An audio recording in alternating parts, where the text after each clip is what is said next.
Welcome everyone. Cheese Pathdao here, and I'll be providing you with a short guide to get you started into Karmaverse zombies. The first thing that I want to show you is the different types of information that you see on your screen here. The first part is I'll get into the food. Okay, your resources in your game. Okay, food, how can you generate food? So if you notice later on, the game would in the early stages of the game, they will teach you how to build farms and also storage areas for your food, right? So this is one of the few ways for you to get food.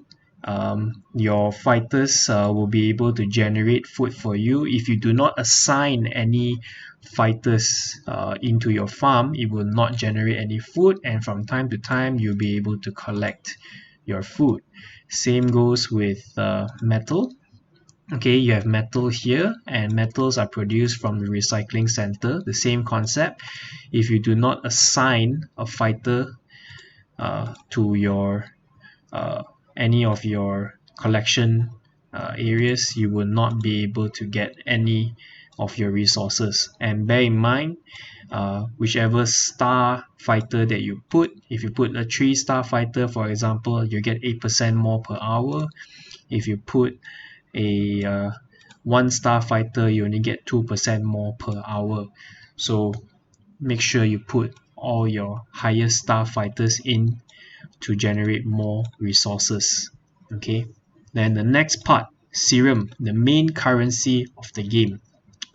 You'll be able to get serum in multiple ways, through PvE, through PvP, through some rewards from the chest here.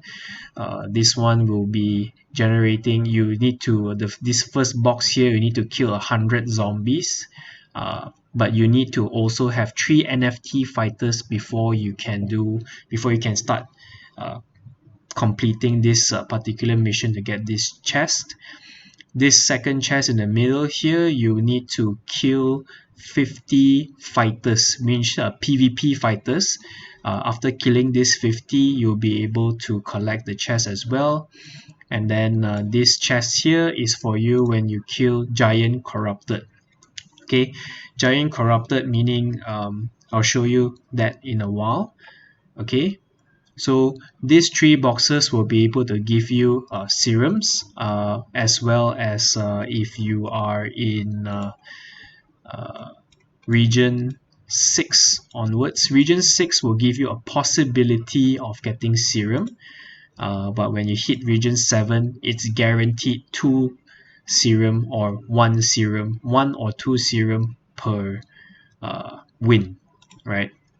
So the other way would be for you to get serums would be from raids. Okay, so if you notice, when you're in bronze or 600 trophies and below, you will not get any serum. You will start getting serum when you are 600 trophies and above. And of course, gold, platinum, and diamond, each tier would reward you with more and more serum the higher your ranking goes.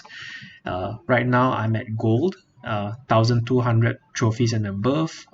Each win for me, I get 7 serum, but that's also because I have 8 NFT characters in my inventory, and I get this 1000 clovers here, which will yield you more serum. If you do not have any NFT fighters, you do not get any clovers, and hence you do not get any extra serum. Now, to be able to get any serum, first you need to, the first way, of course, I mentioned, is through PvE. And PvE, to hit PvE, you need to use some energy, which is world energy, right? So world energy, you can spend it on PvE, and each PvE would cost you 3 world energy. Okay, and it takes 10 minutes per energy to be regenerated. So one PvE fight, you need to wait for half an hour. If you've run out of energy, you need to wait half an hour to be able to generate enough energy for one PvE fight. The next part would be raids. Okay, you need raid energy for raiding someone, basically PvP, and 1 energy per opponent. So this will consume 1 energy, and it takes 1 hour to regenerate 1 energy, and you get a maximum of 6. Your world energy would increase over time as you level up your own character, your own account. When you level up, as I mentioned, I was level 17. The higher your level, the more energy you can get from here, and the more number of drinks you can get in your you can store in your inventory. Okay, and as I mentioned, Giant Corrupted, you need you hit Giant Corrupted in your alliance here. Okay, Giant Corrupted is very important for you to get more resources. Okay, when you hit Giant Corrupted, there's a chance for you to get certain number of valuable resources to ascend your heroes, or you can use this to sell for extra cash, and it takes 1 energy per hit. 1 energy from your Giant Corrupted energy takes 6 hours to regenerate. Okay, so in total, if your energy is 0, it takes 18 hours for you to be able to regenerate full energy to hit your Giant Corrupted. But of course, every 6 hours you have 1 energy, and you just can keep hitting it. You don't have to wait 18 hours. And the other trick to be able to hit your enemies or PvE, whether raids or Giant Corrupted, is to level up. So notice that I'm level 17 over here, if you notice, and it takes another 33,000 more experience points for me to level up. As soon as I level up, all of my energy here will be fully restored. So it'll be maximum 23 out of 23, 6 out of 6, and 3 out of 3, and I straight away can consume all of this energy to be able to do what I want to do.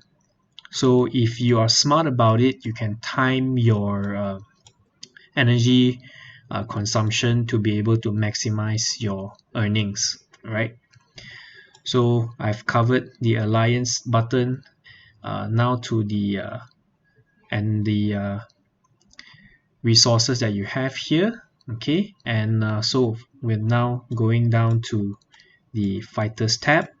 Okay, fighters tab basically will show you all of your fighters here.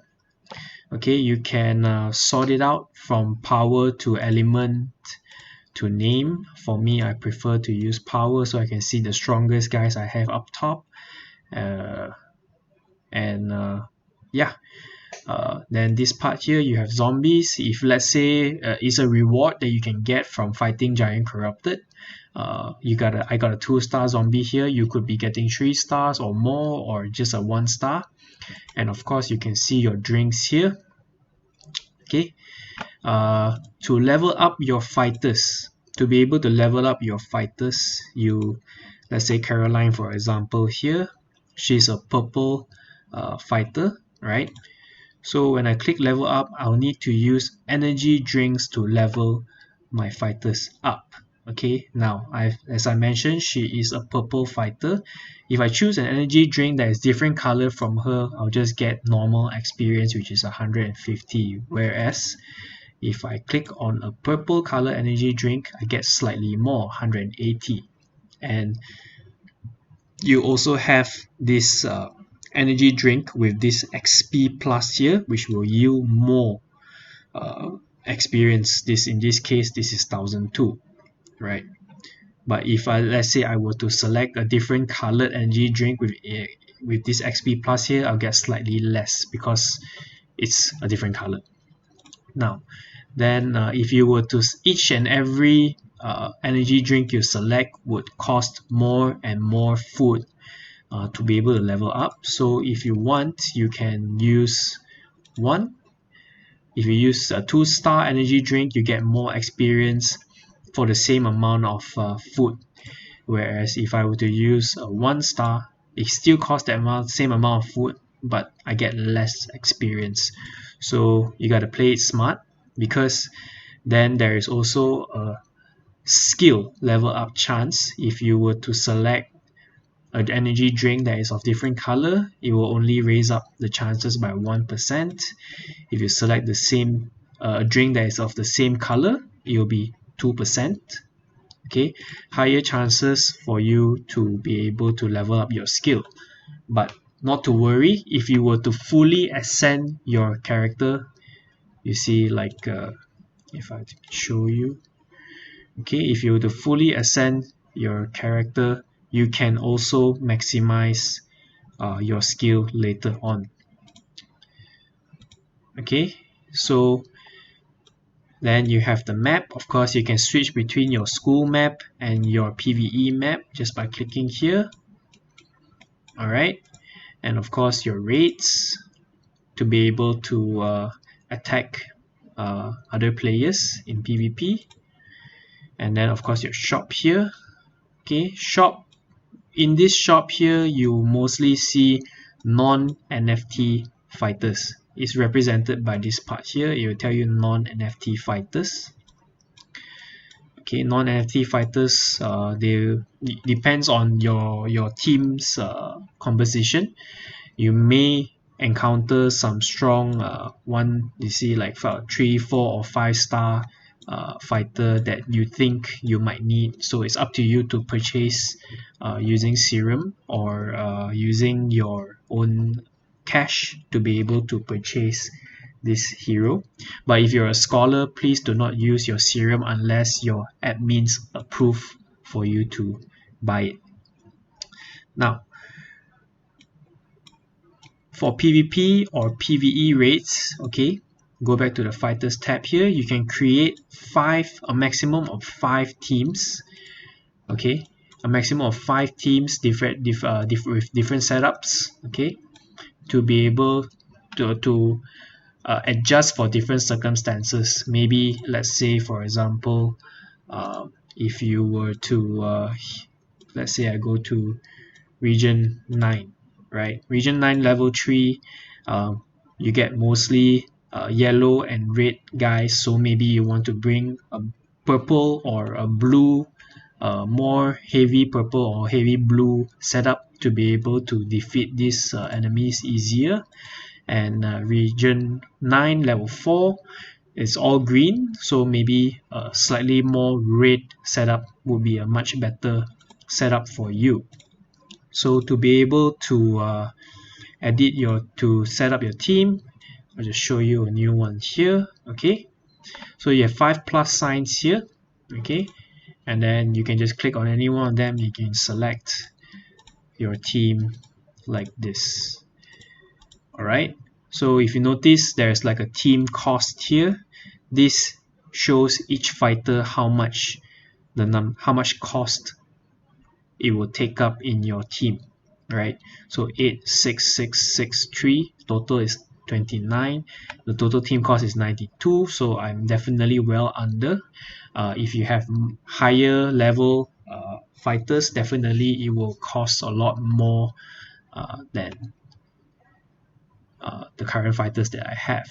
So once you're done, okay, you click OK, and then you click accept, and then this would be your new team, right? So if you were to attack a certain, let's say a PvE, right? So when you click next here, you can select your team before you start, and then once you're done selecting your team, you can click fight. Same goes with when you go for a PvP match. Okay, when you click on raids, you can find opponent, and then you can choose your team like this: team 1, team 2, team 3, team 4, team 5. So if you notice, your opponent has is well balanced, maybe you want a more well balanced team. If you have an opponent that is slightly skewed to a different color, maybe you want to choose a different color to counter that particular opponent.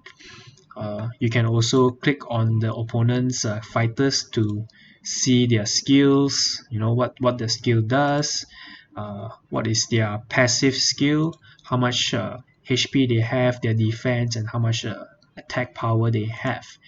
You can click on every one of them to see and plan your strategy ahead before going into the game. Right.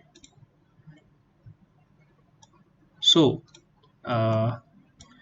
then there is another part to the game, which is building up your buildings.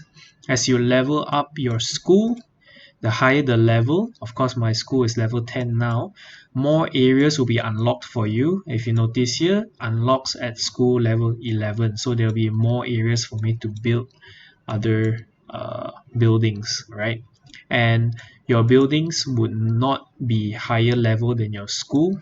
So if I want to upgrade, I can upgrade to a maximum of level 10 here, and it will cost a certain amount of resources, right? So every building except for the recycling center cost food to upgrade, as well as your watchtower here. It costs food to upgrade. The rest of your buildings would require metal. Okay, so metal is generated from this recycling center here. Food is generated from your farms here. I currently have 6 farms and I'm slowly upgrading them. You will only have one builder at the moment as you start the game. There is an option for you to purchase a second builder using your own cash if you want to speed things up. Okay, because as you grow and the buildings get higher level, it takes a lot longer to upgrade your building. So it's entirely up to you whether you want to purchase a second builder. The other way to get resources, of course, is through rewards. Of course, again, from the chest here, these 3 chests here, from watching videos. Okay, one day you can watch 3 videos, and if you watch a total of 10, which would take you about 3.5 days, you'll be able to get some rewards here, extra rewards here. There's a chance for you to get a medal or a toolbox or serum or other resources or other high value resources, but the probability for you to get those resources are low. Then of course the other ways would be through PvE. They will show you your rewards, notable loot, what you get all these kind of resources, which is for you to make energy drinks or whatever that you need. PvP will also gain you some tomato and or food and metal. So then you can be able to see your fight history here. You click on the watchtower and it will show you your raid, okay. And if you see your raid here, I won, and I was able to get some resources here. And if you lose, you also lose a little bit of resources together with trophies as well. Okay, you can also, your watchtower will also collect some resources for you, and you'll be able to collect them in 20 minutes at a time. So resources from here, okay, and then you'll be able to store resources. Make sure you upgrade your buildings here, your food storage, to be able to store more at a time. Otherwise you need to spend your resources. If not, your recycling centers and your farms will be generating, they have their own storage, but once they are full, they won't be able to store them for you, and you won't be able to utilize your resources. So upgrading your storage, food storage, and your metal storage is also very, very important. That's all for today. to get you started on the basics and the fundamentals of the game. Have fun and good luck.